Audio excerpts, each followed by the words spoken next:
So guys, to get your Snapchat streaks back, you want to go to Google and then type in Snapchat support. Then you want to click on Snapchat support. Once we're here, you want to scroll down and then select I lost my streak. It's going to tell you how to restore your Snapchat streak. First, you want to check if your one-to-one or group chat has a streak that's eligible to be restored. You want to look for a restored button next to the chat that was on a streak. If you see it, you want to tap on restore and follow the instructions in the app to get your streak back. If you don't see the restore button, your streak cannot be restored. This is usually because the streak ended too long ago to bring back. If you tried to restore your streak in the Snapchat application and it did not work, then you want to fill in the form. So you want to click on this form.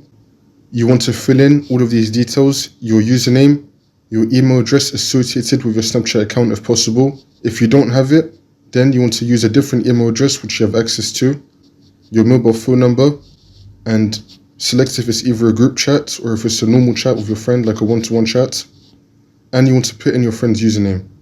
Once you click on submit, it says right here on the top they're going to get back to you in 2 hours max.